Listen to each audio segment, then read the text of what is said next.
Vamos lá, meus irmãos, vamos lá, continuando o nosso segundo dia de aula de História Eclesiástica 1, o nosso segundo bloco, e as nossas aulas estão sendo gravadas.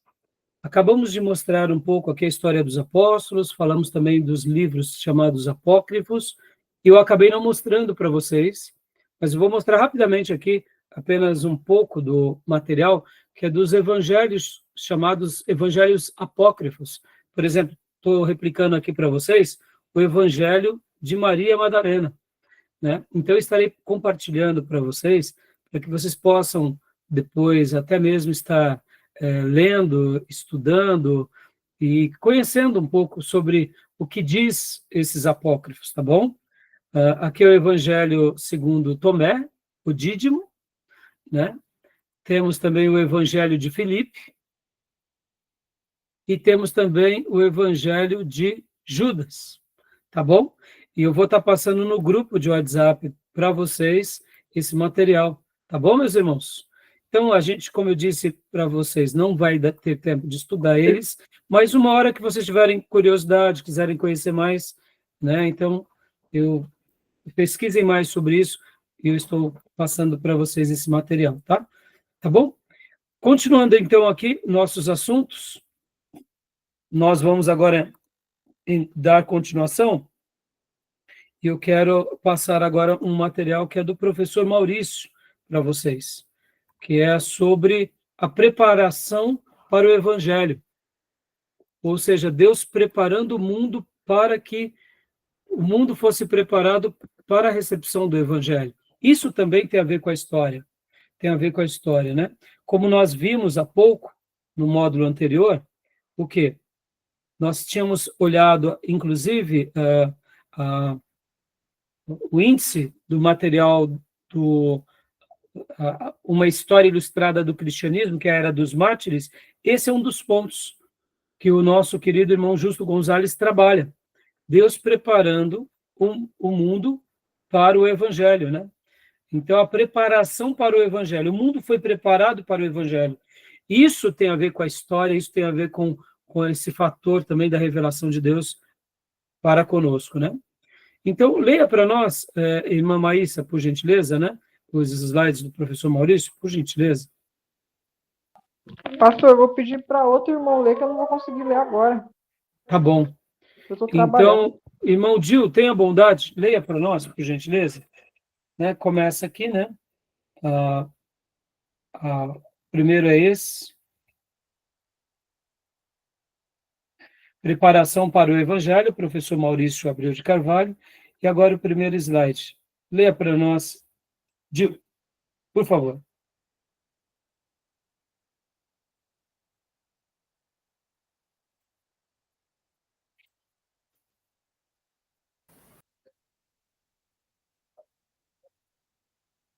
Irmão Dil.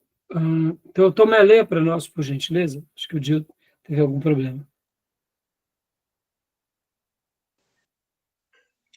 Plenitude dos tempos.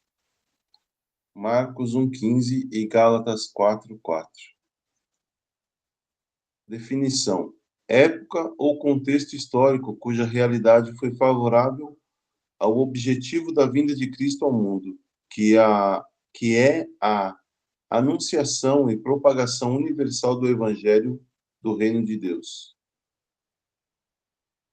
O que o autor está querendo, o que o nosso querido Justo Gonzalez, juntamente com o professor Maurício, estão querendo defender? O que vocês entendem sobre isso, irmãos? O que vocês entendem sobre esse ponto? O que seria a plenitude dos tempos no contexto da história eclesiástica? O que vocês acham que é?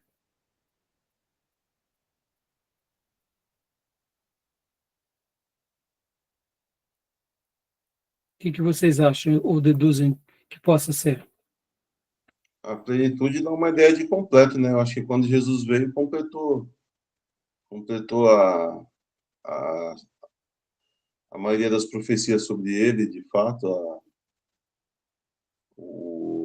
a revelação do plano dele, né, desde o princípio. Eu acho que se cumpriu ali quando ele veio. Só para lembrar que vocês, do sumário do nosso irmão Justo Gonzalez, né? O cristianismo e história, a plenitude do tempo. Olha só o que ele vai tratar, ó. O judaísmo na Palestina, o judaísmo na dispersão, o mundo grego-romano. Então, aqui, é isso mesmo, Tomé.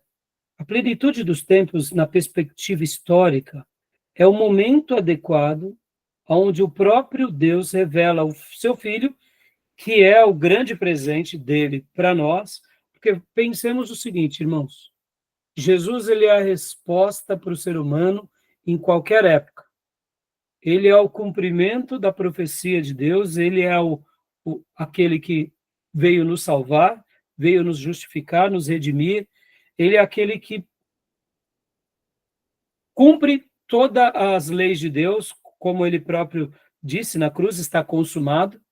Então, o que é a plenitude do tempo na perspectiva espiritual? Como teologia, é o próprio Filho de Deus vindo até nós.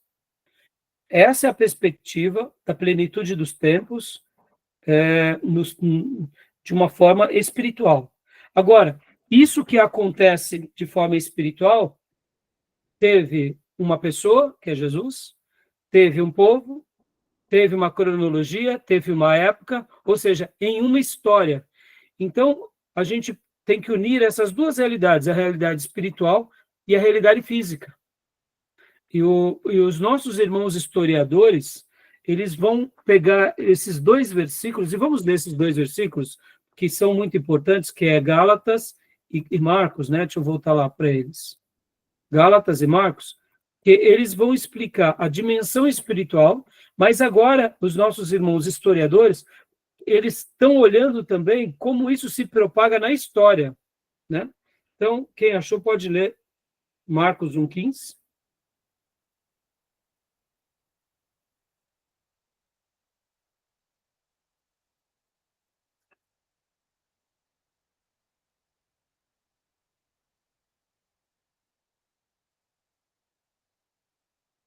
Quem achou? Marcos 1,15.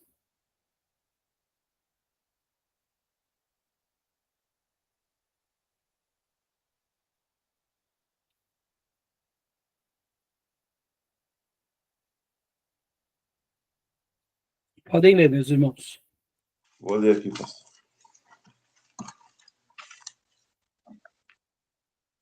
E eles, recebendo o dinheiro, fizeram como estavam instruídos. Não, perdão, estou lendo Isso, é isso que eu ia falar. uma coisa. E dizendo: o tempo está cumprido e o reino de Deus está próximo. Arrependei-vos e crede no Evangelho. Ótimo. A minha versão, que é a NVI, diz assim, Marcão e irmãos: o tempo é chegado. Dizia ele: o reino de Deus está próximo.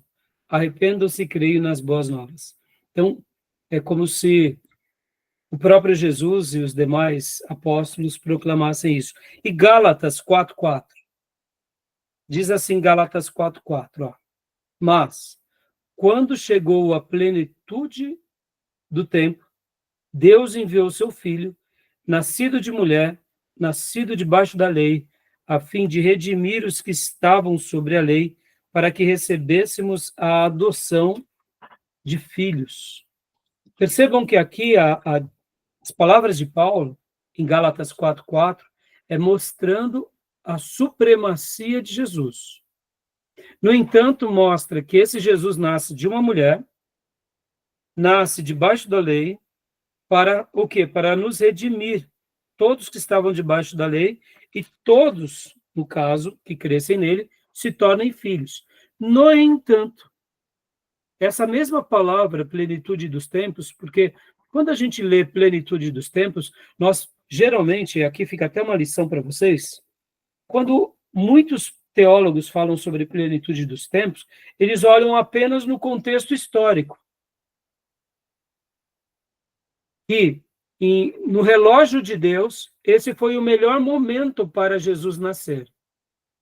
Eu diria que essa é uma leitura histórica e interessante, mas, na minha opinião, a plenitude dos tempos se dá com o grande presente de Deus aos homens. Então, essa plenitude poderia ser em qualquer momento da história. Mas como Deus veio em uma certa história, então a plenitude dos tempos não é o tempo em si, mas é a pessoa que vem nesse tempo. No entanto, a pessoa que veio nesse tempo teve características bem peculiares. Por quê? Porque tudo está dentro do cronômetro de Deus ou do relógio de Deus. E aí sim entra então essa leitura histórica. Mas a plenitude dos tempos não é o tempo em si, é a pessoa bendita que vem nesse tempo. E essa pessoa bendita que vem nesse tempo acaba fazendo com que esse tempo fosse muito propício para a obra dele, que é a obra de Jesus e a obra da igreja entre nós. Tá bom, meus irmãos? Tudo bem até aí? Alguma dúvida, alguma pergunta? Então, continuando lendo aqui para nós, pode continuar lendo para nós, Tomé, o tempo do nascimento de Jesus Cristo. Pode ler para nós?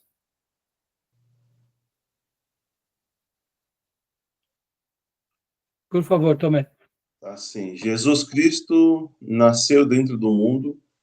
O mundo, composto pelas nações mais conhecidas da época, tinha caído sob controle absoluto dos romanos. A Palestina, terra natal de Cristo, foi submetido pelos romanos no ano 63 AC.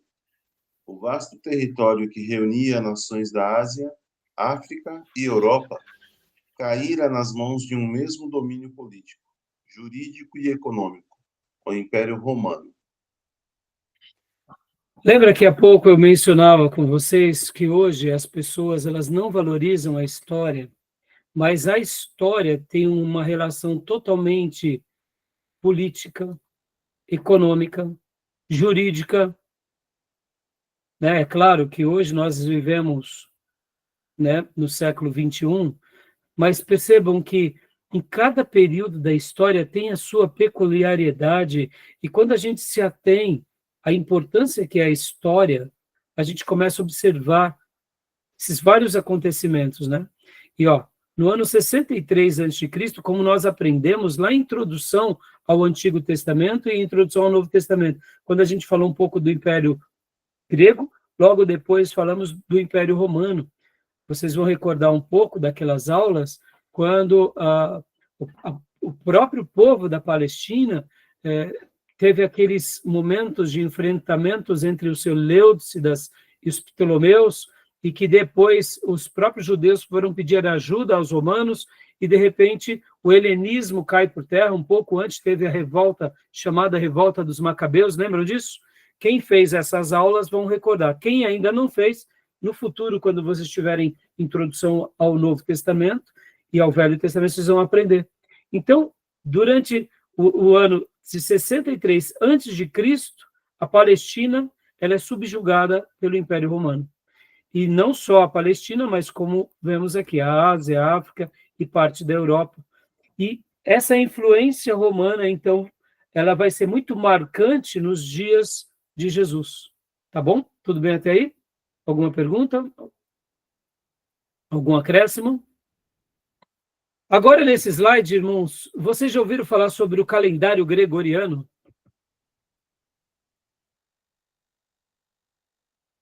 Júnior, você que é o homem das leis, quer comentar alguma coisa sobre o calendário gregoriano? Não estou me recordando muito bem agora. Mas lembra aquela questão da datação, né? Foi para corrigir, não foi um outro calendário? Isso, exatamente. Então, pode parecer um pouco estranho o que a gente vai ver agora, mas já eu vou reprisar para vocês o que era o calendário gregoriano. Então, leia para nós, Tomé, por gentileza. O tempo de nascimento de Cristo. De acordo com o calendário romano, que coloca a data da morte do rei Herodes no ano 4 a.C., o ano provável do nascimento de Cristo fica entre 7 e 3 AC, além de contada em documentos e obras de historiadores antigos, muitos deles contemporâneos de Jesus, a existência histórica do Filho de Deus é totalmente afirmada e historiada pelos evangelhos no Novo Testamento. Irmãos, lembram da teologia liberal que tenta dizer que Jesus é um mito? Mais uma vez, a gente, como conservador, a gente tem que lembrar dessas palavras, que o nascimento de Jesus foi um fato histórico, confirmado pelos evangelhos e confirmados por várias pessoas na antiguidade. Então, isso é importante lembrarmos. Agora, aonde eu queria falar agora sobre a questão ora, Jesus nasce no ano 0, não no ano, aqui está dizendo entre o ano 7 e o ano 3 antes de Cristo. Como que Jesus vai nascer no ano 3 antes de Cristo? Na realidade, o que acontece? Houve uma correção nos nossos calendários. O Papa Gregório, o que acontece? Ele descobriu que no calendário nosso, do Ocidente, pode ver que existem vários tipos de calendário. Judeus usam um tipo de calendário, outras culturas também usavam outros tipos de calendário. Tem o calendário lunar, tem o calendário solar, e aí cada povo vai tendo o seu calendário, né? No Ocidente, o que acontece? Por essa razão que se colocou o dia 29 de fevereiro. A cada 4 anos não temos a data do dia 29 de fevereiro? É bissexto. Não é chamado o ano bissexto, né? Assim falado, né? O que seria isso na realidade? Por causa desse único ano, ao longo de 1000 anos, se dão a somatória desses outros vários anos. Por isso que quando a gente está olhando na história, alguns historiadores, eles não colocam o nascimento de Jesus no ano 0, porque como não tinha a data, né, do dia 29 de fevereiro, o que acontece? Quando se descobriu que houve um erro de datação nos calendários, então eles tiveram que fazer, desde o Papa Gregório para trás, refizeram as datações.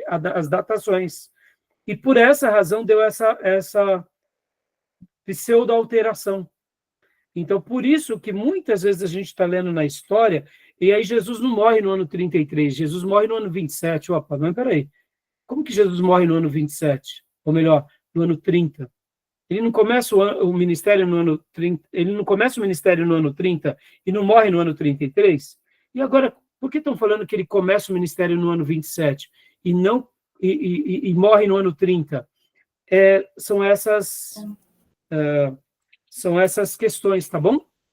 Deu para entender? Ou Pastor, não está dando para ouvir o senhor, não. Não estou conseguindo ouvir nada que o senhor está falando. E os irmãos estão me ouvindo, não? Estou ouvindo. Ouvindo sim, pastor. Deve ser então, algum eu acho que é a problema. sua linha, Anthony. Deve ser a sua linha, viu? Tá me ouvindo, Samuel? Aí foi, agora voltou. Então tá, mas pode avisar sempre que tiver com algum problema, tá, Samuel? Tá bom. Então, deu para compreender, meus irmãos, o que seria esse ano bissexto, ou, no caso, essas datações, ou por que tem essas reconstruções do calendário? Relembrou, Júnior? Não relembrei, eu só sei que Gregoriano foi o primeiro Papa, né? Papa Gregório foi o primeiro Papa. Então. Mas a gente chama... Podem ver que o nosso calendário é chamado calendário gregoriano, né? Por causa dessa questão. Entendeu? Então, eu só estou explicando isso porque não parece estranho, né, Júnior? Jesus nasceu entre o ano 7 e o ano 3 antes de Cristo. Pera lá. Como que ele nasceu antes dele? Se o ano 0 é o ano dele. Mas historicamente, foi nesse ano. O que nós chamamos de ano 0, na realidade, seria por volta do ano 4 ou ano 3 antes de Cristo. Esse é o ano 0. Tá bom? Antes de Cristo, porque é uma data que ele nasce, onde a história está seguindo, né? No seu calendário. Isso é por causa dessa questão do dia 29 de fevereiro. Talvez alguém diga, poxa, pastor, mas é um dia só. E por que foi criado esse um dia a partir de Gregório? Para ajustar esse calendário, né? Foi uma conta que foi feita, nós não somos estudiosos sobre esse tema, mas é só para esclarecer um pouco sobre essa questão das datações, tá? Mas eu gosto, irmãos, só para vocês não ficarem aqui perdidos, eu gosto de seguir o calendário mais simples mesmo. Ano 0, ano 30, ano 33, porque dessa forma facilita a nossa compreensão, tá bom? Tudo bem? Então, Júnior, leia para nós agora o próximo slide, por gentileza, meu irmãozão. Contribuição dos romanos. Ou seja, a gente está entendendo agora como que era o mundo naqueles dias para que o evangelho se proliferasse.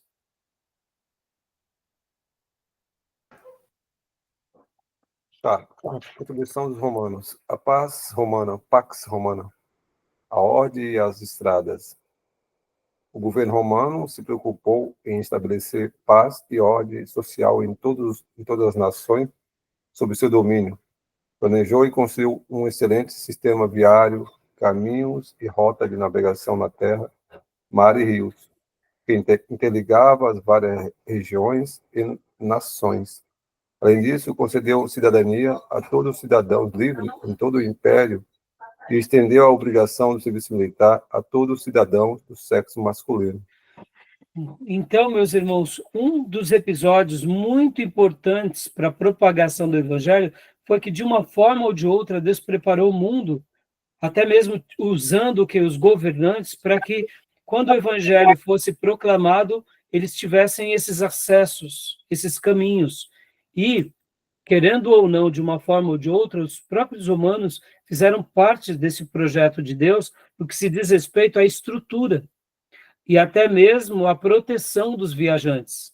Então, muitos evangelistas, no passado, quando eles pegavam essas rotas romanas, eles sabiam que poderiam trafegar com mais segurança do que no passado, porque havia guardas, havia postos militares, havia toda uma organização, né, dos romanos. Querendo ou não, foi uma grande contribuição, tá bom?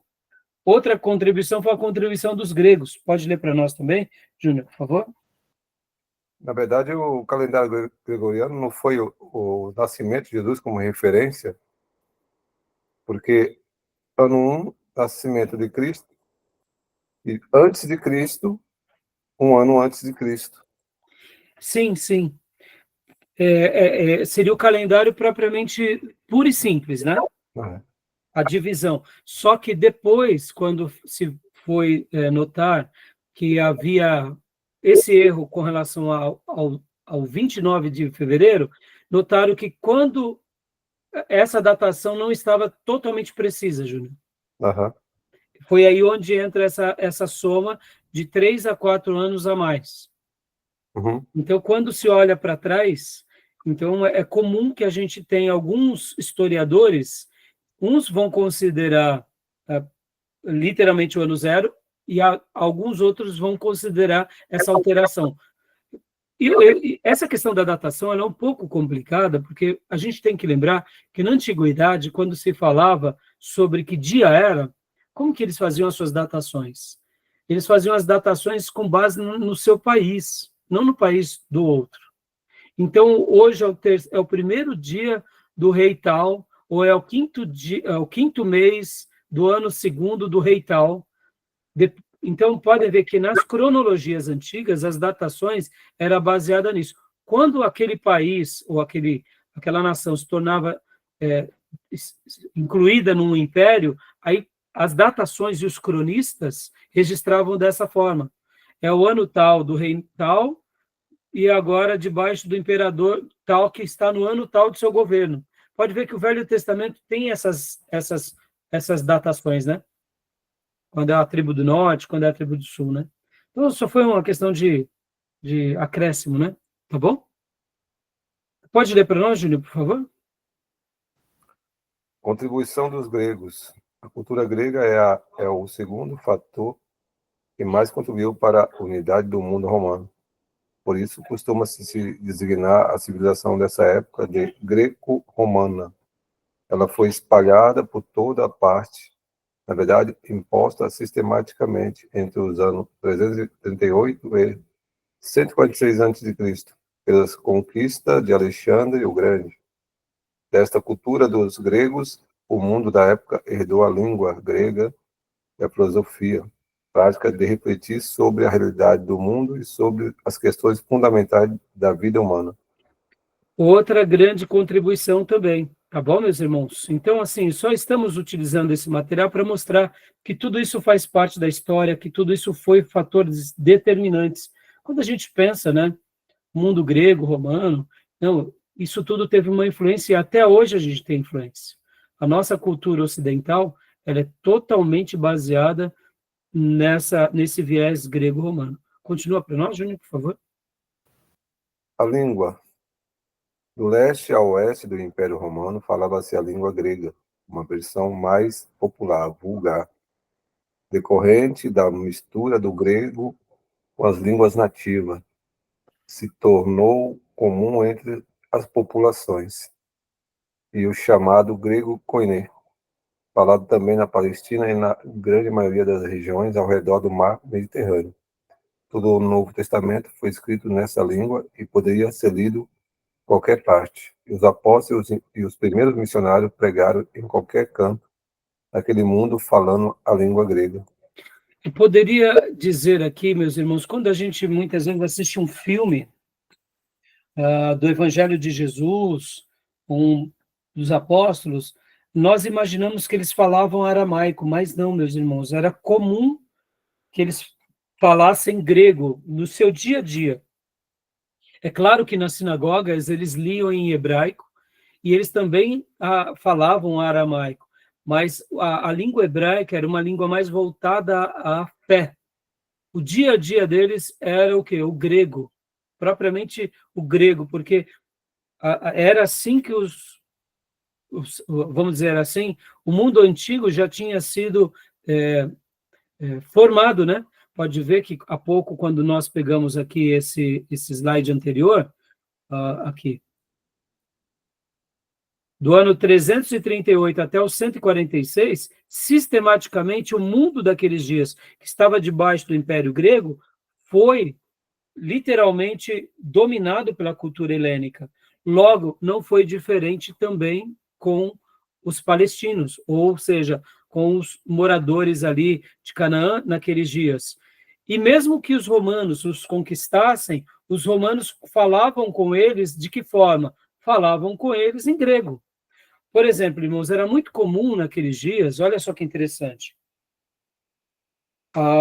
o time de Jesus, que estava lá na Galileia, o quartel-general de Jesus, eles falavam em grego, adoravam a Deus em hebraico e arranhavam no aramaico, e quando eles iam comercializar ou comentar com os romanos, ou tratar algum assunto com os romanos, eles entendiam latim.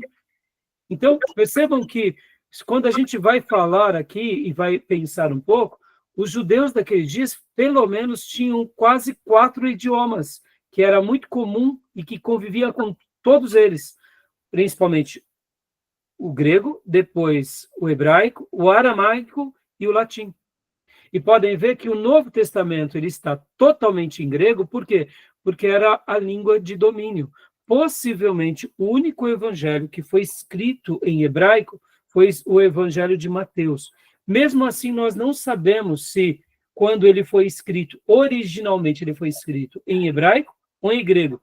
Eu deduzo ter sido em grego, porque, de fato, era a língua comum. Era a língua comum.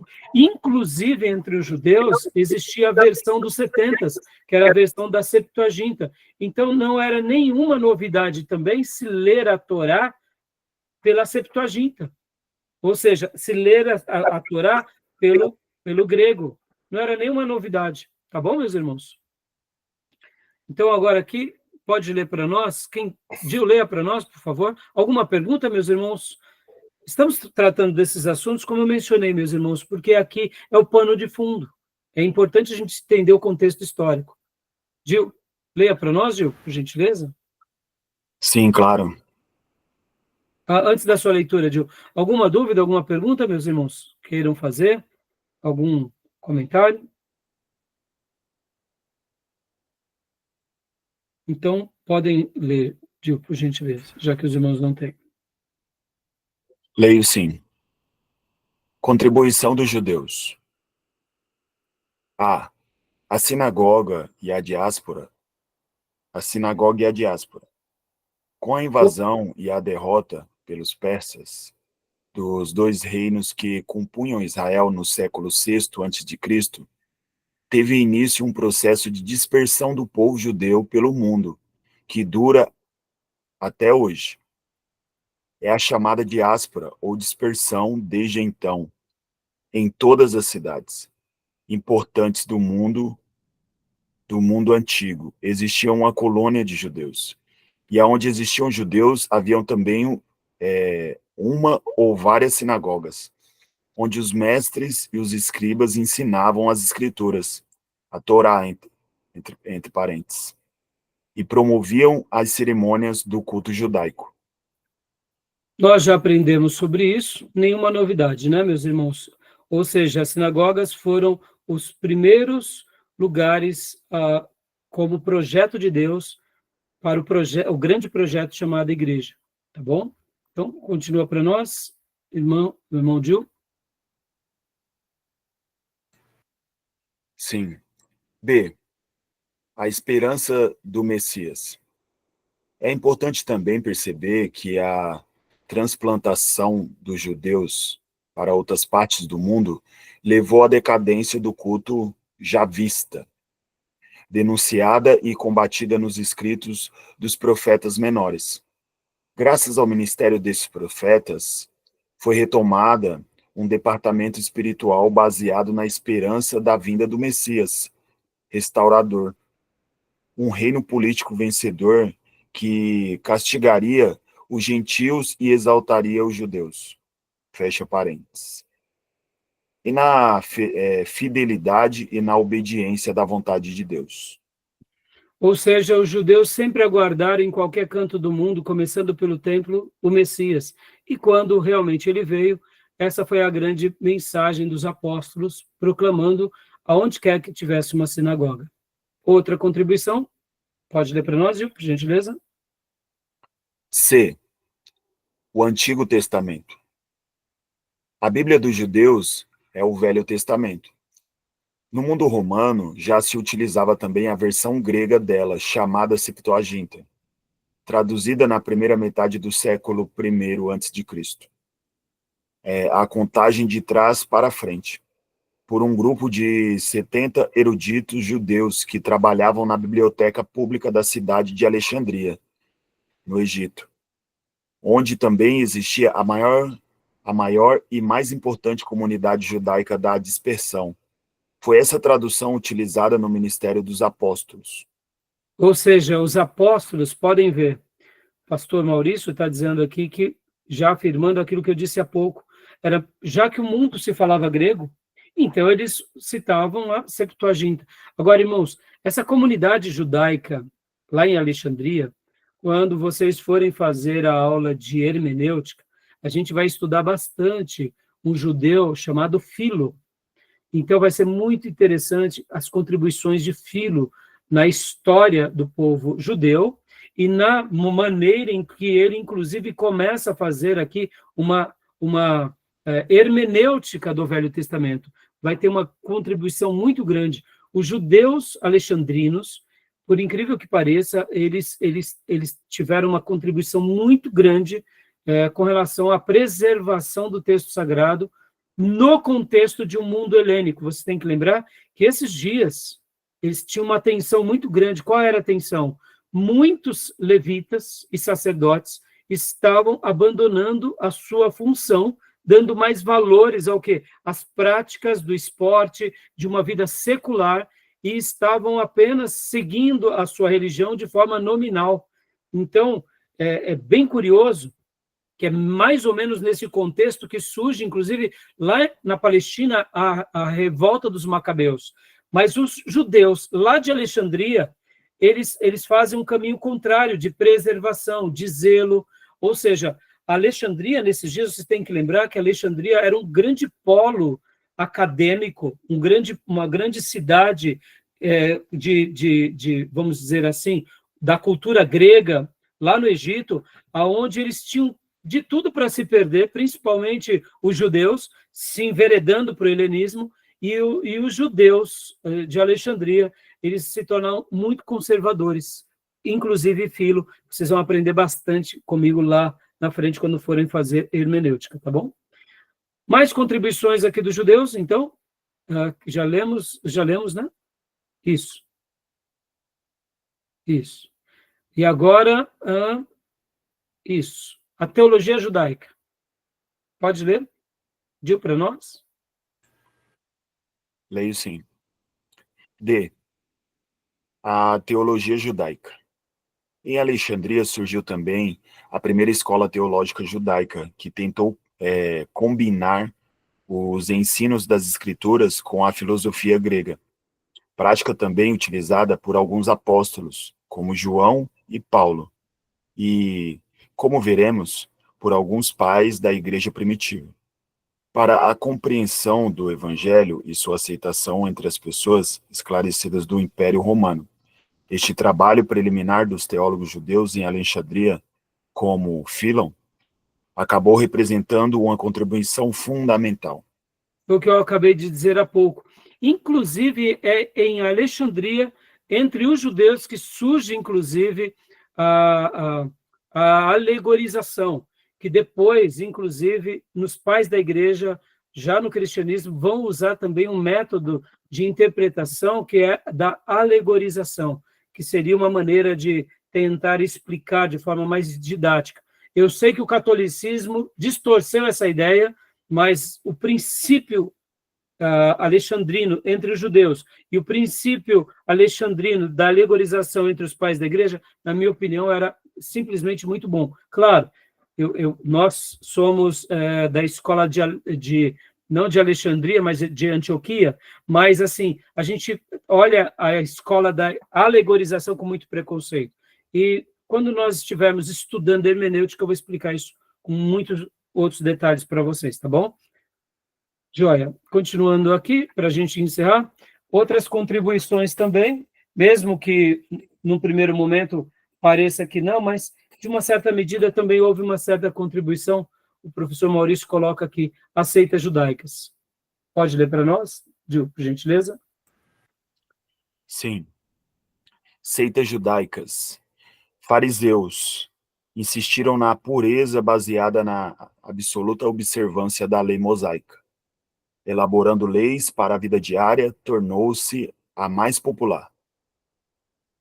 Escribas se notabilizaram por resguardar a pureza das escrituras e a prática devida aos seus ensinamentos. Saduceus, menos radicais, consideram necessário utilizar a religião judaica como valores do mundo.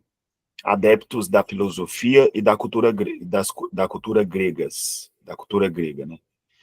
Chegam a negar a imortalidade da alma e a ressurreição dos mortos. Isso, contextualizar, Gil, a religião judaica com os valores do mundo. Se for utilizar, tem problema. É hora que a gente está lendo e não percebe, né?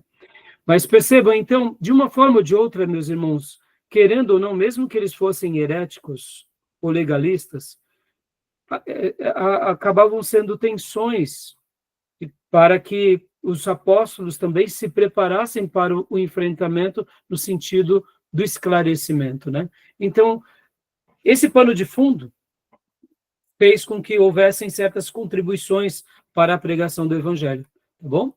E temos também outros grupos, né? Que são esses grupos. Pode ler para nós, Gil? Sim, por favor. Os zelotes baseavam suas motivações religiosas no cuidado e no zelo espiritual em todos os detalhes da vida prática. Os essênios, movimento espiritual radical que pregou separação total do mundo e as suas influências diabólicas. Passaram a viver em cavernas ao longo do mar Mediterrâneo, sendo Qumran o local da comunidade mais destacada, onde aguardavam a vinda imediata do Messias.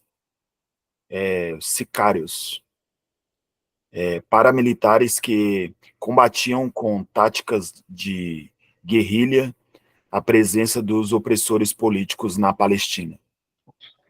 A Bíblia vai falar bastante sobre os zelotes, né? Tanto é que tem Simão o Zelote, ou seja, um dos apóstolos era desses grupos aqui revolucionários, viu, irmãos? Interessante, né? Os essênios, nós não temos muitas menções na Bíblia, temos, assim, algumas ideias, principalmente de que João Batista tivesse tido contato com eles, mas o que nós temos como acervo são as descobertas do Mar Morto ou de Qumran, né? E, irmãos, isso é um assunto muito interessante também, que também aqui já entra, já não só para a história eclesiástica, mas entra como para a história universal e a arqueologia. E os sicários são pouco mencionados de uma forma ou de outra, né?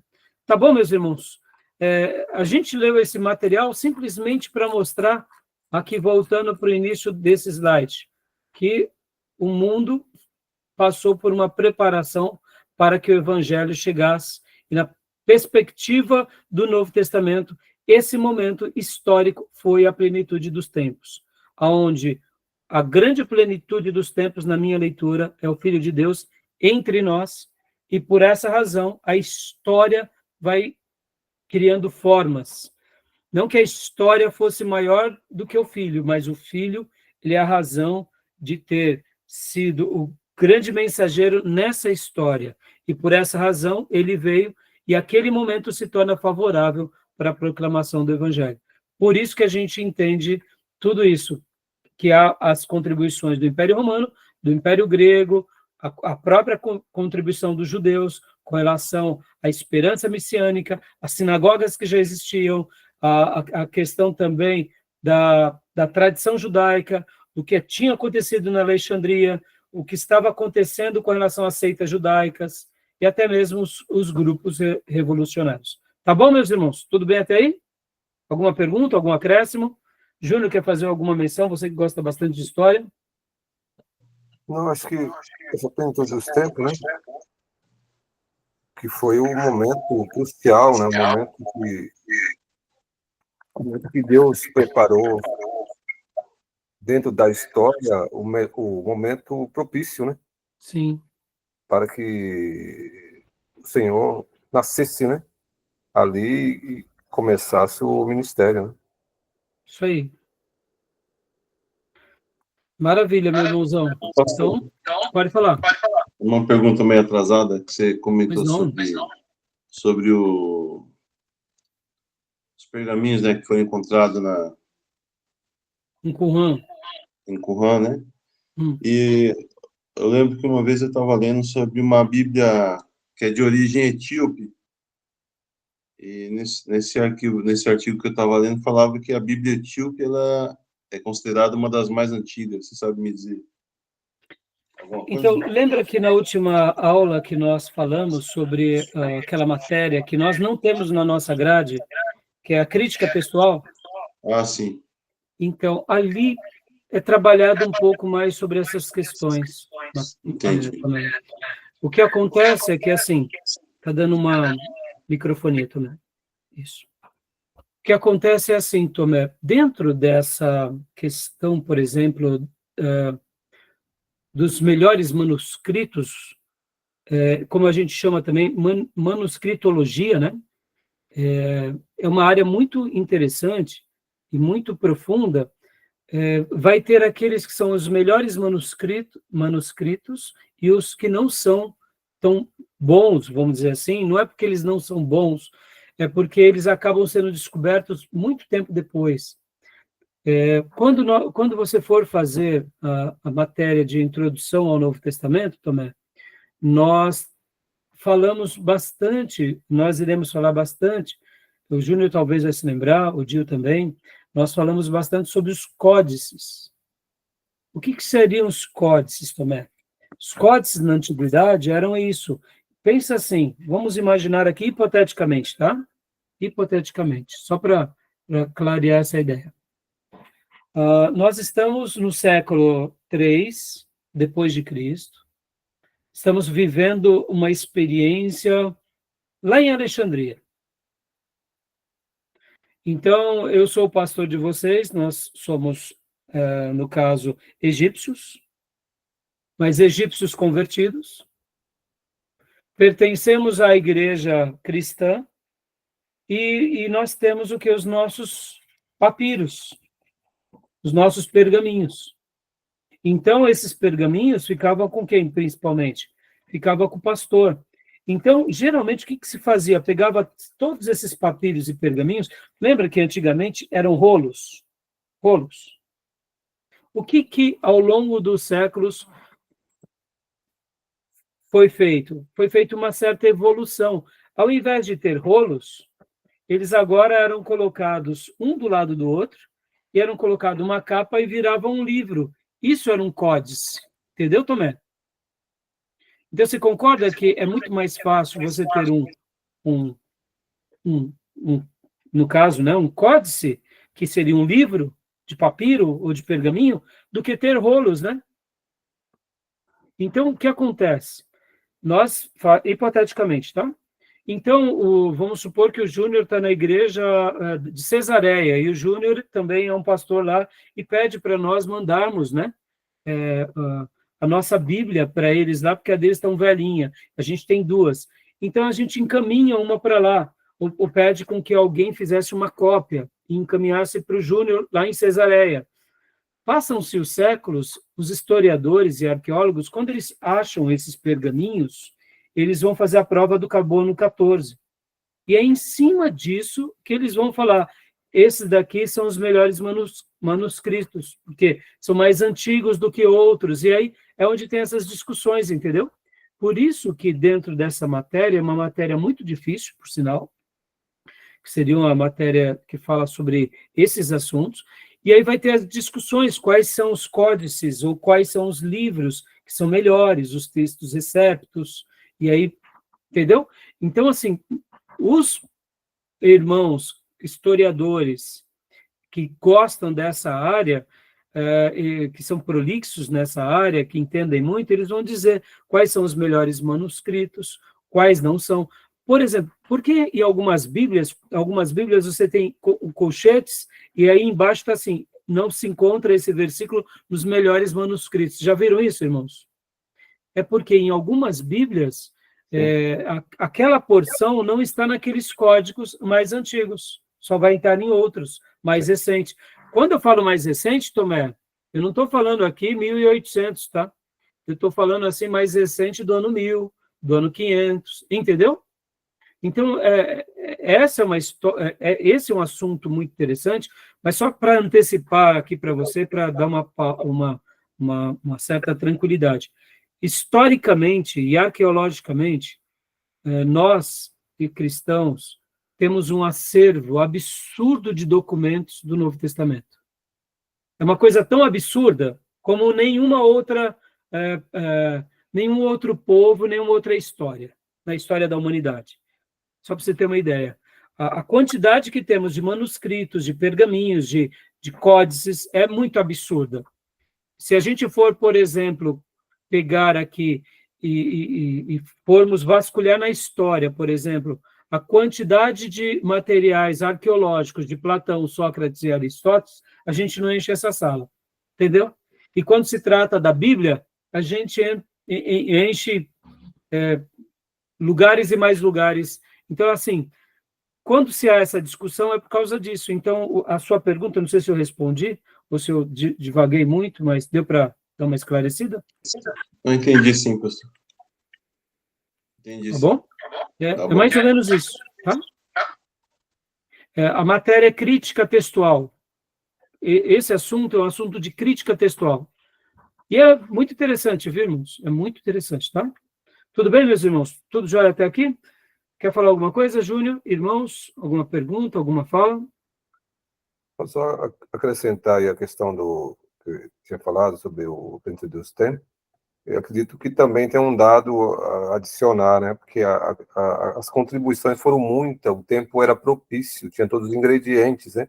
Inclusive a língua grega, que é a língua corrente, chamada língua franca, né? Que Sim, era naquele mundo era a língua mais falada e a mais fácil, né? Ou seja, era a língua popular. Então isso sim. favoreceu a propagação do evangelho ao que os discípulos, o alcance do discípulo seria bem maior. E sabe, Júnior, nos nossos dias de seminário, os alunos falaram assim, perguntavam para o professor, mas por que Jesus não veio hoje, né?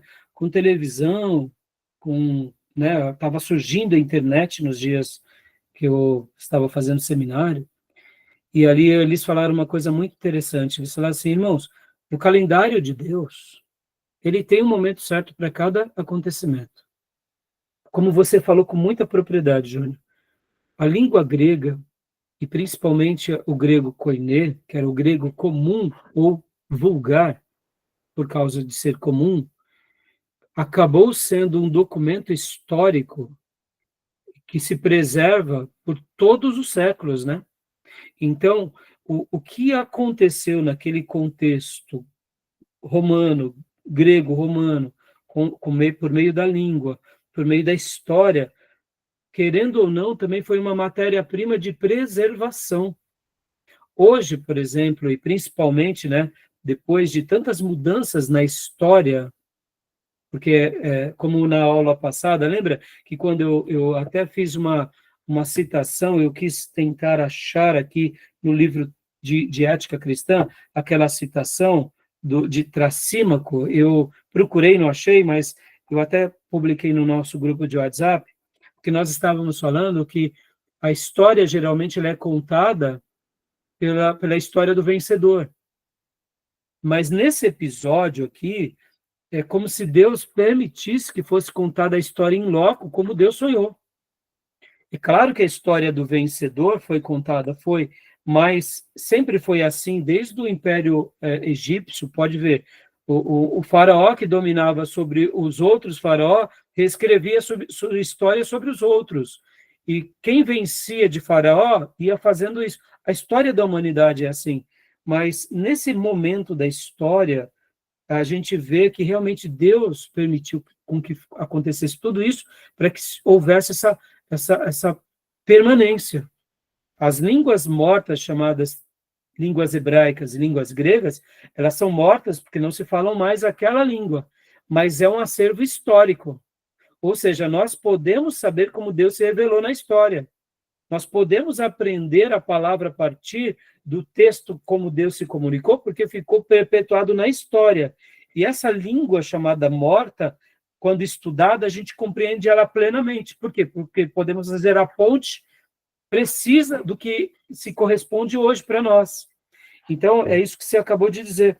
E aí, fazendo só a citação, né, do livro, inclusive aquela citação que eu queria ter feito, e feito paralelo sobre escrever a história em nome do vencedor, está lá no capítulo 8 do livro de Ética, onde nosso irmão Geisler, ele comenta que o antigo filósofo grego Tracímaco supostamente afirmou que a justiça é o interesse do mais forte. E aí ele conclui, dito de modo mais simples, o direito está nas mãos do mais forte. Em outras palavras, o certo é definido em termos de poder, o que pode ser uma referência ao poder político, conforme Maquiavel. Apesar de poder ser ainda uma referência ao poder físico, psicológico ou de qualquer outra espécie. E aqui a gente pode ver que na história os poderosos também escreveram a sua história, porque o que é o poder senão o interesse do mais forte? Ou registrar a história segundo o seu prisma, né? Mas Deus permitiu que realmente houvesse essa plenitude do tempo, com a pessoa de Jesus, nesse contexto favorável, porque foi o grande apogeu de Deus, né, na história humana. Foi assim que ele sonhou. Não foi hoje, né, no mundo tecnológico, né? Então, assim, Deus, ele sabe o que faz e o porquê faz, né? E como faz, né? Mas, muito bem, Júnior. Gostei da sua citação, tá bom? Mais alguma coisa, meu irmão? Tranquilo, tranquilo. Meus irmãos, agora, aqui, percebam, o assunto da história ele é tão grande, ele é tão abrangente, a gente não está nem tratando dos imperadores romanos, por exemplo. Já, depois, eu vou mostrar para vocês uns slides apenas dos imperadores, só como citação. Quando a gente trata de história, a gente tem que ter um pouco de foco, porque senão a gente vai para tanto lugar, que quando vai ver, a gente foi para tanto lugar e a gente não traça a nossa linha. E eu quero lembrar que essas aulas aqui, elas são de história eclesiástica, né? Ou seja, a gente tem que olhar a história com foco na igreja, tá bom? Então, agora eu vou parar, deu o nosso horário, vamos para o último bloco, eu vou abrir aqui um outro slide, que é o slide do professor André, e eu vou compartilhar ele com vocês. E também vou pegar um outro material, que é o material que a professora Cida utilizava em aula, e a gente vai aqui caminhar um pouco em cima desse material, que é um resumo da obra. Então, a gente vai ler algumas porções aqui com vocês, tá bom? Alguma pergunta? Alguma dúvida? Tranquilo. Tranquilo? Então, vamos parar aqui, para a gente poder ir para o intervalo, e na sequência a gente volta, tá bom? Ok. Joia, vou parar.